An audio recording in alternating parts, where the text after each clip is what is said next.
बहुत पुराने समय की बात है। एक नगर में एक प्रतापी, दानी और धर्मप्रिय राजा राज्य करता था। राजा हर रोज गरीबों की सहायता करता, ब्राह्मणों को दान देता और जरूरतमंदों की मदद करता था। यही उसका धर्म था और यही उसका सुख। लेकिन उसकी रानी का स्वभाव बिल्कुल अलग था। उसे दान पुण्य बिल्कुल पसंद नहीं था। न वह स्वयं कभी गरीबों को कुछ देती, न भगवान की पूजा करती और राजा को भी रोकती रहती थी। वह हमेशा राजा से कहती, आप सारा धन लुटा देते हैं, ऐसा दान देना ठीक नहीं है। एक दिन राजा शिकार खेलने जंगल चले गए और रानी महल में अकेली रह गई। उसी समय बृहस्पति देव साधु वेश धारण करके महल में भिक्षा मांगने पहुंचे। साधु ने बड़ी विनम्रता से कहा, देवी कृपया भिक्षा दें। लेकिन रानी क्रोध में बोली, हे साधु महाराज, मैं इस दान पुण्य से बहुत परेशान हो चुकी हूं। मेरा पति लगातार धन बांटता रहता है। मेरी तो इच्छा है कि यह धन ही नष्ट हो जाए, फिर न रहेगा बांस न बजेगी बांसुरी। साधु आश्चर्य में पड़ गए। उन्होंने शांत स्वर में समझाया, देवी धन और संतान तो हर कोई चाहता है, पुत्र और लक्ष्मी तो पापी के घर भी होना चाहिए। यदि तुम्हारे पास बहुत धन है तो भूखों को भोजन दो, प्यासों के लिए प्याऊ बनवाओ, यात्रियों के लिए धर्मशालाएं खुलवाओ, निर्धन कन्याओं के विवाह कराओ। ऐसे बहुत से पुण्य के काम हैं जिनसे तुम्हारा यश इस लोक और परलोक दोनों में फैलेगा। लेकिन रानी पर साधु की बातों का कोई असर नहीं हुआ। वह और ज्यादा कटु स्वर में बोली, महाराज मुझे कोई उपदेश मत दीजिए। मैं ऐसा धन नहीं चाहती जिसे हर जगह बांटती फिरूं। साधु ने गंभीर स्वर में कहा, यदि तुम्हारी यही इच्छा है तो तथास्तु। यदि धन नष्ट करना ही है तो बृहस्पतिवार को घर लीपना, पीली मिट्टी से अपना सिर धोकर स्नान करना और भट्टी चढ़ाकर कपड़े धोना। ऐसा करने से तुम्हारा सारा धन नष्ट हो जाएगा। इतना कहकर साधु वहां से धीरे धीरे अदृश्य हो गए। रानी ने अहंकारवश साधु की बताई हर बात को वैसा ही किया। केवल 3 बृहस्पतिवार बीते थे कि उसकी पूरी धन संपत्ति समाप्त हो गई। जिसके महल में खजाने भरे रहते थे वहां अब खालीपन और चिंता का माहौल था। भोजन तक के लिए राजा का परिवार परेशान होने लगा। तब एक दिन राजा ने भारी मन से रानी से कहा, हे रानी, अब यहाँ रहने से कोई लाभ नहीं। इस नगर में सभी लोग मुझे पहचानते हैं, इसलिए मैं यहाँ काम भी नहीं कर सकता। तुम यहीं रहो, मैं किसी दूसरे देश जाऊंगा, शायद वहां कोई मार्ग मिल जाए। मैं यहाँ रहकर कोई छोटा काम नहीं कर सकता। इतना कहकर राजा प्रदेश चला गया। प्रदेश में राजा जंगल से लकड़ियां काट कर लाता और उन्हें शहर में बेच देता। इसी तरह मेहनत करके वह अपना जीवन चलाने लगा। उधर राजा के चले जाने के बाद महल सूना हो गया। रानी और उसकी दासी दोनों दुखी रहने लगी। धीरे धीरे हालत इतनी खराब हो गई कि कई कई दिनों तक उनके घर चूल्हा भी नहीं जलता था। एक बार ऐसा समय आया जब रानी और दासी को पूरे 7 दिन तक बिना भोजन के रहना पड़ा। 7 दिन से भूखी बैठी रानी ने व्याकुल होकर अपनी दासी से कहा, हे दासी, पास के नगर में मेरी बहन रहती है, वह बहुत धनवान है। तू उसके पास जा और कुछ सहायता लेकर आ, ताकि हमारी थोड़ी बहुत गुजर बसर हो सके। रानी की आज्ञा पाकर दासी उसकी बहन के घर पहुंची। संयोग से उस दिन गुरुवार था। रानी की बहन उस समय बृहस्पतिवार व्रत की कथा सुन रही थी। दासी ने जैसे ही रानी का संदेश सुनाया, रानी की बड़ी बहन ने कुछ भी उत्तर नहीं दिया। वह पूरी तरह कथा सुनने में लीन रही। जब दासी को रानी की बहन से कोई उत्तर नहीं मिला तो वह बहुत दुखी हो गई। उसके मन में क्रोध भी भर आया। उदास मन से वह लौटकर महल आई और रानी को सारी बात बता दी। यह सुनकर रानी ने अपने दुर्भाग्य को कोसा और मन ही मन बहुत पछताई। उधर कथा समाप्त होने के बाद रानी की बहन के मन में विचार आया, मेरी बहन की दासी आज आई थी पर मैं उससे बोली नहीं, वह अवश्य दुखी हुई होगी। कथा और पूजन पूरा करके वह तुरंत अपनी बहन के घर पहुंची और बोली, हे बहन, मैं बृहस्पतिवार का व्रत कर रही थी। तुम्हारी दासी मेरे घर आई थी, लेकिन जब तक कथा चलती है तब तक न तो उठते हैं और न ही बोलते हैं, इसलिए मैं उससे बात नहीं कर पाई। बताओ दासी क्यों आई थी? तब रानी भावुक होकर बोली, बहन, अब तुमसे क्या छिपाऊं, हमारे घर में खाने तक को अनाज नहीं बचा था। ये कहते कहते रानी की आंखें भर आईं। उसने दासी के साथ पिछले 7 दिनों से भूखे रहने की सारी बात विस्तार से सुना दी। रानी की बहन ने धैर्य से सुनकर कहा, बहन, भगवान बृहस्पति देव सबकी मनोकामनाएं पूरी करते हैं। देखो, संभव है कि तुम्हारे घर में कहीं अनाज रखा हो। पहले तो रानी को विश्वास नहीं हुआ, लेकिन बहन के बार बार कहने पर उसने दासी को भीतर देखने भेजा।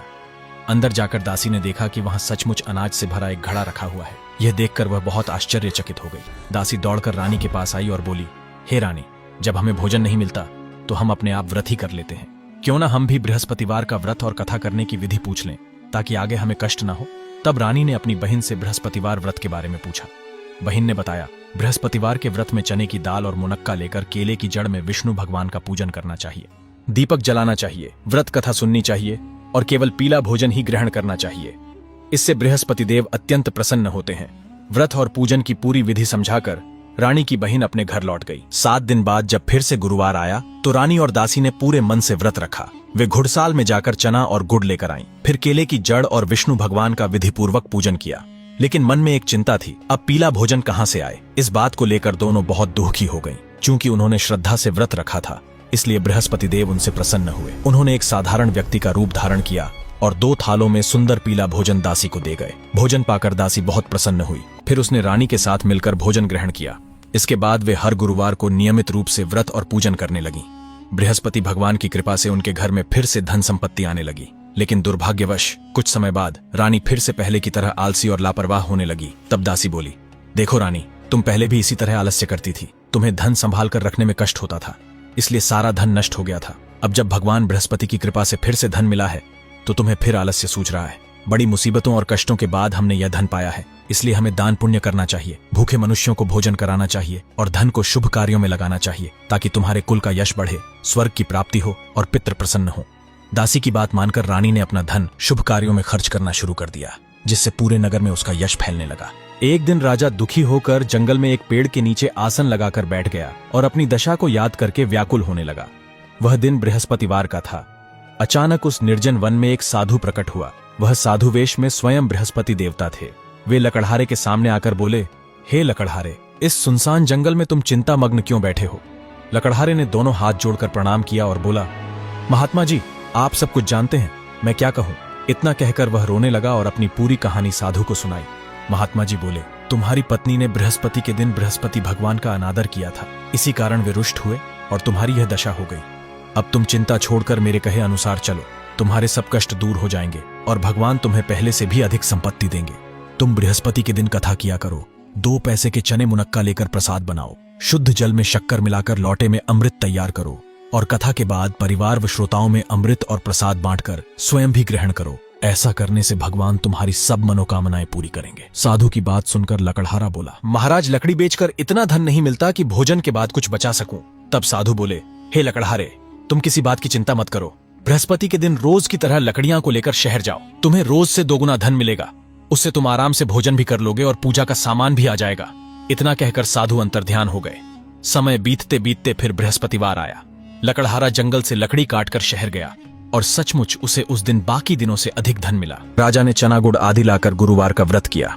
उस दिन से उसके सभी क्लेश दूर हो गए। परंतु जब दोबारा गुरुवार का दिन आया तो वह बृहस्पतिवार का व्रत करना भूल गया। इस कारण बृहस्पति भगवान नाराज हो गए। उसी दिन उस नगर के राजा ने विशाल यज्ञ का आयोजन किया और शहर में यह घोषणा करवा दी कि कोई भी मनुष्य अपने घर में भोजन न बनाए, न आग जलाए, समस्त जनता मेरे यहाँ भोजन करने आए। इस आज्ञा को जो नहीं मानेगा उसे फांसी की सजा दी जाएगी। इस तरह की घोषणा संपूर्ण नगर में करवा दी गई। राजा की आज्ञानुसार शहर के सभी लोग भोजन करने गए, लेकिन लकड़हारा कुछ देर से पहुंचा, इसलिए राजा उसे अपने साथ घर ले गए और भोजन करा रहे थे। तभी रानी की दृष्टि उस खूंटी पर पड़ी जिस पर उसका हार लटका हुआ था। वह वहां दिखाई नहीं दिया। रानी ने निश्चय किया कि मेरा हार इस मनुष्य ने चुरा लिया है। उसी समय सिपाहियों को बुलाकर उसे कारागार में डलवा दिया।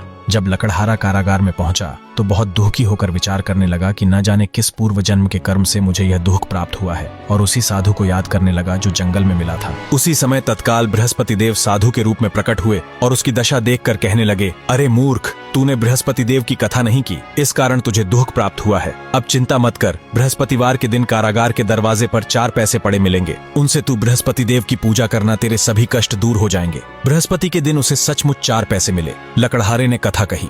उसी रात्रि बृहस्पति देव ने उस नगर के राजा को स्वप्न में कहा, हे राजा, तुमने जिस आदमी को कारागार में बंद कर दिया है वह निर्दोष है, वह सच्चा है, उसे छोड़ दो। रानी का हार उसी खूंटी पर लटका है। यदि तुम ऐसा नहीं करोगे तो मैं तुम्हारे राज्य को नष्ट कर दूंगा। स्वप्न देखकर राजा प्रातःकाल उठा और खूंटी पर हार देखकर लकड़हारे को बुलाया, उससे क्षमा मांगी तथा उसे योग्य सुंदर वस्त्र आभूषण देकर विदा कर दिया। बृहस्पति देव की आज्ञा के अनुसार लकड़हारा अपने नगर को चल दिया।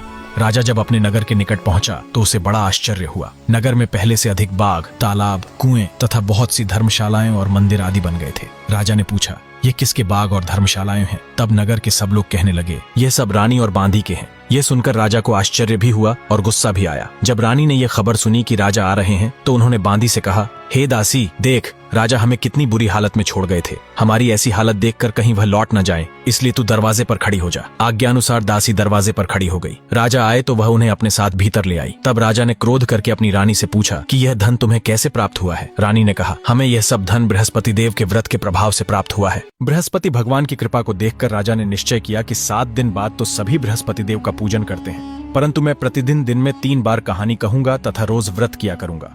अब हर समय राजा के दुपट्टे में चने की दाल बंधी रहती तथा वह दिन में 3 बार कहानी कहता। एक रोज राजा ने विचार किया कि चलो अपनी बहन के यहाँ हो आवे। इस तरह निश्चय कर राजा घोड़े पर सवार होकर अपनी बहन के यहाँ को चलने लगा। मार्ग में उसने देखा कि कुछ आदमी एक मुर्दे को लिए जा रहे हैं। उन्हें रोककर राजा कहने लगा, अरे भाइयों, मेरी बृहस्पति देव की कथा सुन लो। वे बोले, लो, हमारा तो आदमी मर गया है और इसको अपनी कथा की पड़ी है। परंतु कुछ आदमी बोले, अच्छा कहो, हम तुम्हारी कथा भी सुनेंगे। राजा ने दाल निकाली और जब कथा आधी हुई थी तब मुर्दा हिलने लगा और जब कथा समाप्त हो गई तो राम राम करके वह मनुष्य उठकर खड़ा हो गया।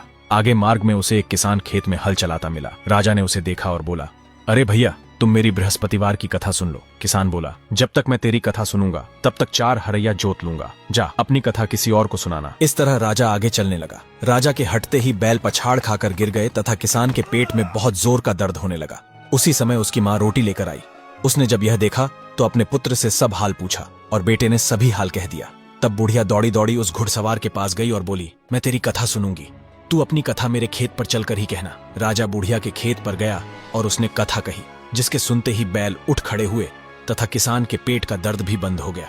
राजा अपनी बहन के घर पहुंचा। बहन ने भाई की खूब मेहमानी की। दूसरे रोज प्रातःकाल राजा जगा तो उसने देखा कि सब लोग भोजन कर रहे हैं। राजा ने अपनी बहन से कहा, ऐसा कोई मनुष्य है जिसने भोजन नहीं किया हो? मेरी बृहस्पतिवार की कथा सुन ले। बहन बोली, हे भैया, ये देश ऐसा ही है कि पहले यहाँ लोग भोजन करते हैं, बाद में अन्य काम करते हैं। अगर कोई पड़ोस में हो तो देख आऊं। वह ऐसा कहकर देखने चली गई, परंतु उसे कोई ऐसा व्यक्ति नहीं मिला जिसने भोजन न किया हो। अतः वह एक कुम्हार के घर गई जिसका लड़का बीमार था। उसे मालूम हुआ कि उनके यहाँ 3 रोज से किसी ने भोजन नहीं किया है। रानी ने अपने भाई की कथा सुनने के लिए कुम्हार से कहा। वह तैयार हो गया। राजा ने जाकर बृहस्पतिवार की कथा कही, जिसको सुनकर उसका लड़का ठीक हो गया। अब तो राजा की प्रशंसा होने लगी। एक रोज राजा ने अपनी बहन से कहा कि हे बहन, हम अपने घर जाएंगे, तुम भी तैयार हो जाओ। राजा की बहन ने अपनी सास से कहा। सास ने कहा, हाँ चली जा, परंतु अपने लड़कों को मत ले जाना, क्योंकि तेरे भाई की कोई औलाद नहीं है। बहन ने अपने भैया से कहा, हे भैया, मैं तो चलूंगी पर कोई बालक नहीं जाएगा। राजा बोला, जब कोई बालक नहीं चलेगा तब तुम ही क्या करोगी? बड़े दुखी मन से राजा अपने नगर को लौट आया। राजा ने अपनी रानी से कहा, हम निर्वंशी हैं, हमारा मुंह देखने का धर्म नहीं है और उसने कुछ भोजन आदि नहीं किया। रानी बोली, हे प्रभु, बृहस्पति देव ने हमें सब कुछ दिया है, वे हमें औलाद अवश्य देंगे। उसी रात बृहस्पति देव ने राजा से स्वप्न में कहा, हे राजा, उठ, सभी चिंताएं त्याग दे, तेरी रानी गर्भवती है। यह बात सुनकर राजा को बड़ी खुशी हुई। 9वें महीने में उसके गर्भ से एक सुंदर पुत्र पैदा हुआ। तब राजा बोला, हे रानी, स्त्री बिना भोजन के रह सकती है पर बिना कहे नहीं रह सकती। जब मेरी बहन आए तो मुझसे कुछ कहना मत। रानी ने सुनकर हाँ कर दिया। जब राजा की बहन ने यह शुभ समाचार सुना तो वह बहुत खुश हुई तथा बधाई लेकर अपने भाई के यहाँ आई। तभी रानी ने कहा, घोड़ा चढ़कर तो नहीं आई, गड्ढे पर चढ़कर आई। यह सुनकर राजा की बहन बोली, भाभी, मैं अगर उस दिन उस प्रकार न कहती तो तुम्हें बुरा नहीं लगता और तुम्हें औलाद कैसे मिलती।